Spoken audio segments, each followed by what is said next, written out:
नमस्कार। आज हम द्वितीय वर्ष कला के द्वितीय प्रश्न पत्र नाटक एवं एकांकी प्रश्न पत्र में प्रमुख एकांकीकार के रूप में उपेंद्र नाथ अश्क, डॉक्टर लक्ष्मी नारायण लाल और भारत भूषण अग्रवाल के संक्षिप्त परिचय का अध्ययन करेंगे। अश्क जी प्रतिभाशाली नाट्य शिल्पी हैं। उनकी रचनाओं का कथात्मक आधार सामाजिक जीवन रहा है। उनकी सामाजिक दुर्बलताओं को देखने की दृष्टि जितनी तेज है, उतनी ही उनकी लेखनी व्यंग्यात्मक चित्रण करने में भी सशक्त है। वातावरण की यथार्थ सृष्टि, अनुभूति की सच्चाई, मानसिक द्वंद्व के आरोह अवरोह के सफल चित्रण के कारण उनके एकांकी अधिक जीवंत बन सके हैं। रंगमंच से जोड़कर देखने के कारण अश्क जी रंग निर्देश और अभिनेता के तत्व पर विशेष ध्यान देते हैं। अपनी रचनाधर्मिता पर पाश्चात्य साहित्य के प्रभाव को अश्क जी ईमानदारी से स्वीकारते हैं। निरूपित समस्या का स्पष्ट विवेचन, चरित्र का मनोवैज्ञानिक चित्रण, सामाजिक जीवन की बहुआयामी अभिव्यक्ति, प्रगतिशील दृष्टिकोण एवं सशक्त शिल्प विधान उनके एकांकी नाटकों की उल्लेखनीय विशेषताएं हैं। पर्दा उठाओ पर्दा गिराओ, चरवाहे, पक्का गाना, देवताओं की छाया में, तूफान से पहले, बतासिया, मस्केबाजी का स्वर्ग आदि उनके प्रमुख एकांकी संग्रह हैं। डॉक्टर लक्ष्मी नारायण लाल एक सजग एकांकीकार रहे हैं। उनके ताजमहल के आंसू, पर्वत के पीछे आदि अनेक एकांकी संग्रह प्रकाशित हुए हैं। इन्होंने अतीत को समसामयिक संदर्भ में रखकर देखने की चेष्टा की है। ऐतिहासिक घटनाओं पर आधारित एकांकियों में से नूरजहां की एक रात, उर्वशी, ताजमहल के आंसू, वरुण वृक्ष का देवता, जहां आरा का स्वप्न आदि प्रमुख हैं। इनमें प्रतिशोध, करुणा, प्रेम, दया आदि भावों का मनोवैज्ञानिक अंकन हुआ है। मम्मी ठकुराइन में नारी जीवन की सहज स्थितियों का चित्रण हुआ है। शाकाहारी हास्य प्रधान एकांकी हैं।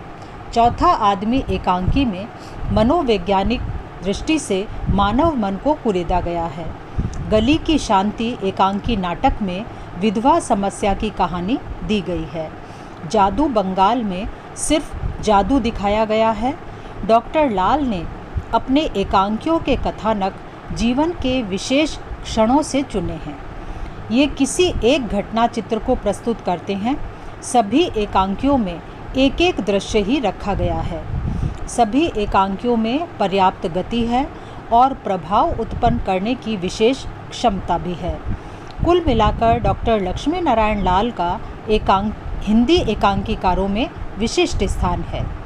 भारत भूषण अग्रवाल हिंदी के आधुनिक एकांकीकारों में भारत भूषण अग्रवाल का महत्वपूर्ण स्थान रहा है। नाट्य लेखन के रूप में श्री अग्रवाल ने जो मौलिक प्रश्न उठाए हैं, उन्हीं के कारण आज भी उनका लेखन विशेष महत्व रखता है। इनकी हास्य व्यंग्यात्मक कृतियों में इनके व्यक्तित्व का एक पक्ष निरूपित हुआ है, तो एकांकियों, विशेषकर पद्यात्मक रूपक और रेडियो रूपकों के कारण भी इन्हें पर्याप्त सम्मान प्राप्त हुआ है। चरित्रों के अंतर्द्वंद्व निरूपण में प्रयुक्त शैली की विलक्षणता और कथ्य की प्रस्तुति में अपनाई गई शैल्पिक सजीवता इनके एकांकी लेखन की उपलब्धि कही जा सकती है। भारत भूषण अग्रवाल के प्रसिद्ध एकांकियों में महाभारत की एक सांझ और नींद की घाटियाँ को लिया जा सकता है। यद्यपि इनके अतिरिक्त भी इन्होंने अनेक अच्छे एकांकी प्रस्तुत किए हैं, किंतु ये इनके बहुत बहुचर्चित एकांकियों में से एक हैं। इन्होंने अपने एकांकी नाटकों के माध्यम से आधुनिकता का स्पर्श करते हुए ऐतिहासिक और पौराणिक प्रसंगों की समय सापेक्ष व्याख्या प्रस्तुत की हैं। कुछ एकांकियों में मनोवैज्ञानिक चित्रण भी आकर्षक बन पड़ा है। नींद की घाटियाँ इसी मनोवैज्ञानिकता के कारण बहुचर्चित रहा है। कह सकते हैं कि स्वतंत्रता प्राप्ति के बाद एकांकी लेखन की धारा विशेष बलवती होती गई है। इस धारा में जयनाथ नलिन, प्रभाकर माचवे, भगवती चरण वर्मा, विष्णु प्रभाकर, धर्मवीर भारती, विनोद रस्तोगी, सत्येंद्र शरत, विमला लूथरा, चिरंजीत, देवराज दिनेश तथा राजीव सक्सेना आदि उल्लेखनीय एकांकीकार गिने जाते हैं। इनके कथानकों में विविधता है। शिल्प और रंगमंच की दृष्टि से इनकी एकांकियाँ परिपूर्ण हैं। इनमें पूर्व कथा का उल्लेख नहीं होता, पात्र स्वयं अपना परिचय देते हैं। इनके रंगमंच की सूचनाएं पर्याप्त रहती हैं। भाषा और संवाद सहज होते हैं। कलात्मकता एवं प्रौढ़ता इनकी अन्यतम विशेषताएं हैं। रेडियो एवं दूरदर्शन से प्रसारित होने वाले ध्वनि एकांकी, फैंटेसी तथा गीति नाट्य एकांकी की नवीनतम विधा है।